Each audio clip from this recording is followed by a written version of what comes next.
Okay, so hello everyone, this is Bhavna Batla from well tarot and astrology और मैं आपको करवा रही हूँ टैरोट का ये मास्टरी कोर्स। और अभी तक आप ऑलमोस्ट सारे कार्ड्स को एक प्रॉपर वे में समझ चुके होंगे। ठीक है, आपने कार्ड्स की स्प्रेड समझ ली कि अगर हम एक कार्ड पिक करते हैं वो कहीं ना कहीं येस और नो की रीडिंग भी प्रोवाइड करता है। अगर पॉजिटिव है तो वो येस बताएगा और अगर नेगेटिव है तो वो नो बताता है, राइट। और आप अब तक ये भी समझ चुके होंगे कि कौन से कार्ड्स पॉजिटिव हैं, कौन से कार्ड्स नेगेटिव, राइट। आज की हम इस वीडियो में थोड़े से एक स्टोरी क्रिएट करना सीखेंगे। स्टोरी क्रिएट करना का मतलब ये है कि अगर हम एक साथ एक कार्ड को अगर हमने रखा तो उसका मतलब तो हमें मालूम है। अगर हम एक के साथ अगर हम दो कार्ड्स रख दें तो उसके क्या मीनिंग बनेंगे, उसके क्या मायने बन जाएंगे। ठीक है, ये चीज़ वैसे मैं आपको कहूँगी तो ये चीज़ बिना एक्सपीरियंस के आपको नहीं समझ में आएगी। ठीक है, ये एज एन आपके एक्सपीरियंस जैसे जैसे कार्ड्स के थ्रू बढ़ता जाएगा वैसे आप कार्ड्स के कॉम्बिनेशन को भी समझते जाओगे, वैसे वैसे आप ये भी समझते जाओगे कि कार्ड्स हमें क्या स्टोरी समझाने की कोशिश कर रहे हैं, क्या हिंट्स हमें ये कार्ड्स प्रोवाइड कर रहे हैं। ठीक है, तो आज के इस कार्ड में एक एक कार्ड की मीनिंग्स ऑलरेडी मैं समझा चुकी हूँ, तो उस चीज़ के लिए मैं टाइम वेस्ट बिल्कुल भी नहीं करूँगी। आज हम बात करेंगे टू कार्ड रीडिंग के लिए। अभी तक आपने ये चीज़ सीखी थी कि टू कार्ड्स रीडिंग हम चॉइसेस के अंदर करते हैं कि अगर हमारे पास दो चॉइस हो, जॉब करनी है कि बिजनेस करना है, गवर्नमेंट जॉब लगेगी, प्राइवेट जॉब लगेगी। इस वजह से हमारे पास अगर दो ऑप्शंस है, आर्ट्स लूँ, साइंस लूँ या कॉमर्स लूँ, तीन कार्ड भी आ सकते हैं। तो इस वजह से मैं जो आपको सजेस्ट करूँगी तो जो भी डेक के अंदर जितने भी कार्ड्स हैं, दो दो कार्ड्स को, पहला कार्ड दूसरे कार्ड, दोनों कार्ड को साथ में रखकर उनकी स्टोरी बनाने की कोशिश करें। ठीक है, लेकिन एक्सपीरियंस के बाद, कम से कम इस चीज़ के लिए मैं फिर भी आपको कहूँगी कि 6 मंथ्स के बाद ही स्टार्ट करें, क्योंकि तब तक आपके दिमाग में कार्ड्स की मीनिंग्स अच्छे से सेट आउट हो चुके होंगे और आप इजीली उनकी स्टोरी क्रिएट कर पाएंगे। ठीक है, ओके, तो अब मैं स्टोरी टेलिंग के मतलब बताती हूँ आपको कि इसके अंदर हमें क्या करना है। पहले तो मैं आपको ये कहूँगी कि डेक में जितने भी कार्ड्स हैं ना, दो कार्ड्स को साथ साथ रख के देखिएगा। ठीक है, और उनकी स्टोरी बनाने की कोशिश करिएगा। वैसे इस चीज़ में बिल्कुल भी आपको एफर्ट लगाने की ज़रूरत नहीं है, क्योंकि अगर आप इस चीज़ को 6 मंथ्स की बात करते हैं ना, तो तब तक आपको सारे कार्ड्स की मीनिंग एकदम माइंड पर होंगे आपके। ठीक है, और आप कार्ड देख कर समझ चुके होंगे कि इस कार्ड का क्या मतलब है, और तब आपको सोचने की ज़रूरत नहीं पड़ेगी। तो ऐसी स्टेज पर ही आप स्टोरी टेलिंग स्टार्ट करिएगा। ठीक है, बाकी मैं स्टार्ट करती हूँ। लाइक सपोज करें कि मैं कोई रिलेशनशिप रीडिंग कर रही हूँ और उसके अंदर मैं फर्स्ट कार्ड ये लेती हूँ, सेकंड कार्ड मैं ये ले लेती हूँ। ठीक है, अब मैंने इन दोनों कार्ड को ले लिया। अब मैं इन दोनों कार्ड्स के थ्रू क्या चीज़ आपको नज़र आ रही है, इस पर्सन का ध्यान कहाँ पर दिख रहा है इस कार्ड के अंदर। अगर इन दोनों कार्ड को आप एक समझ लें, स्टोरी टेलिंग के अंदर इन दोनों कार्ड को एक कार्ड समझना और इस पूरे कार्ड के अंदर क्या चीज़ हो रही है उस चीज़ को समझना, उस चीज़ को अपने माइंड में लेना। ठीक है, कि यहाँ पर एक लड़का है, यहाँ पर एक लड़की है। ठीक है, यह मैंने लिया है किंग ऑफ वैंड्स का और ये मैंने लिया है 6 ऑफ वैंड्स का। ठीक है, अब यहाँ पर इस कार्ड को एक कार्ड समझ के अब इसकी रीडिंग करो, इसके सिम्बोलॉजीज़ को समझो। सिम्बोलॉजी में अब तक समझा चुकी हूँ। करियर एस्पेक्ट है, सक्सेस का कार्ड है ये।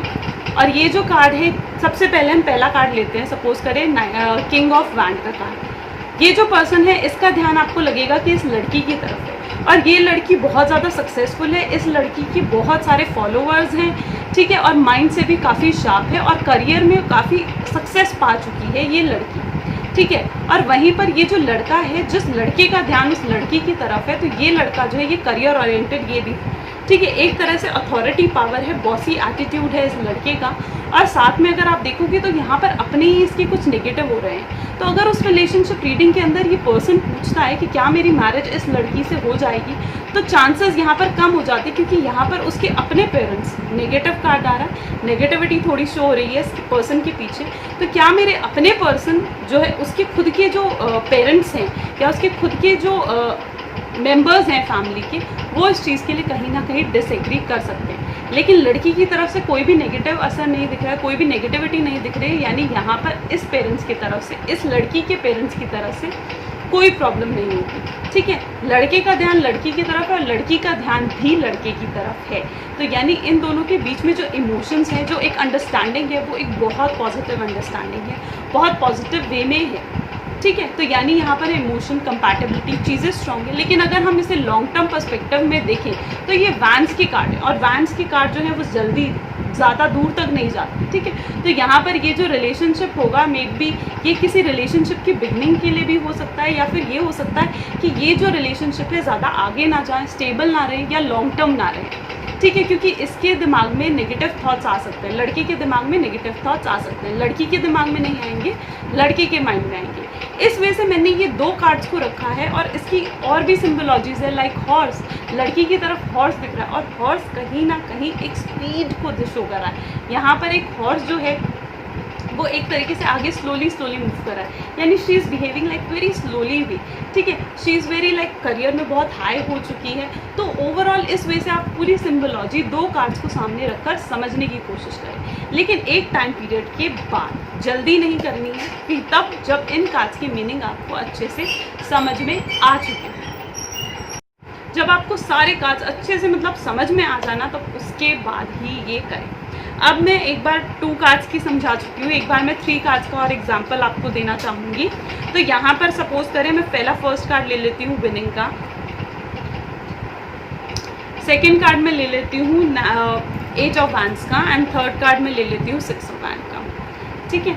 तो अच्छा, अगर इस कार्ड को अगर हम समझे तो यहाँ पर हम 2 कार्ड से लेंगे। अब मैंने आपको क्या समझा, जब स्टोरी टेलिंग करनी है तो इन तीनों कार्ड को एक कार्ड समझे, ठीक है। सपोज करें ये सिर्फ 3 कार्ड नहीं है, ये एक ही कार्ड है, और इस एक कार्ड के अंदर हमें क्या क्या दिख रहे हैं, टेंशन नज़र आ रही है, एक्सपीरियंस नज़र आ रहा है, और एक जीत भी नज़र आ रही है, ठीक है।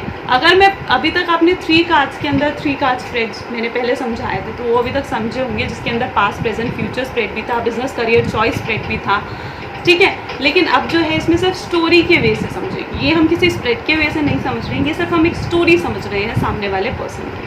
अगर मैं इस कार्ड को इस वजह से रखती हूँ, तो यानी इसके पास्ट में कहीं ना कहीं एक तरीके से बहुत सक्सेस रही होगी, विनिंग रही होगी, ठीक है, अच्छी न्यूज़ आती होंगी, लेकिन कहीं ना कहीं थोड़ा इसके अंदर एक्सपीरियंस, एक थोड़ा हार्ड टाइम, टफ टाइम आया स्टार्ट, क्योंकि ये बीच का कार्ड कुछ टफ टाइम शो करता है, जो कि एक एक्सपीरियंसिंग पीरियड शो कर रहा है, ठीक है, जिसकी वजह से अब इसके माइंड में इतनी ज़्यादा टेंशन है, बहुत ज़्यादा टेंशन है, ठीक है। लेकिन वहीं पर अगर मैं इस कार्ड को यहाँ और इस कार्ड को यहाँ रख देती हूँ, तो इस कार्ड का मीनिंग क्या बन जाता है, अगर हम इन कार्ड्स को और चेंज कर देते हैं, हम तीनों को भी एक कार्ड मानना है, तो इस कार्ड के अंदर क्या है कि पहले जो है इस पर्सन को बहुत ज़्यादा माइंड अप्लाई करना पड़ेगा अपनी तरफ से, अपने मतलब एक थिंकिंग स्किल्स है ना, उसको डेवलप करने पड़ेंगे एक्सपीरियंस के थ्रू, जो कि उसके डेवलप होंगे, ठीक है। ये जो भी एक्सपीरियंसिंग एक टफ फेज उसकी लाइफ के अंदर चल रहा है, ये उसके एक्सपीरियंसिंग पीरियड है, जो कि उसकी माइंड कैपेबिलिटी को इतना स्ट्रॉन्ग कर रहा है कि इन फ्यूचर में वो बहुत ज़्यादा विनर कैपेबिलिटी आ जाएगी, उसके अंदर कॉन्फिडेंस हाई लेवल का आएगा, प्रॉस्पेरिटी आएगी, फाइनेंसेस अच्छे आएंगे, और इवन अच्छी न्यूज़ भी फाइनेंसेस को लेकर आने की पॉजिटिव चांसेस हैं, अगर ये कार्ड में सिर्फ एक फाइनेंस पर्सपेक्टिव के लिए रीड करती हूँ, ठीक है, कि इस पर्सन के माइंड में जब भी इस वे से आप रीडिंग करें ना, तो आप ये समझें कि इन तीनों कार्ड्स को आपको डिफरेंट नहीं, एक कार्ड समझना है, ठीक है। फिर भी मैं आपको ये चीज़ कहूँगी कि स्टोरी टेलिंग की प्रैक्टिस आप तभी स्टार्ट करें जब आपको एटलीस्ट 6 मंथ्स हो चुके हों कार्ड को प्रैक्टिस करते हुए, और कार्ड्स आप ये चीज़ समझें कि कार्ड्स आपको अच्छी तरह से समझ में आ चुके हैं, ठीक है। सो आई रियली होप कि इस वे से आप प्रॉपर वे में समझ चुके होंगे कि what is the storytelling and what are the actually factors you need to understand, ठीक है। So all the best to you, thank you.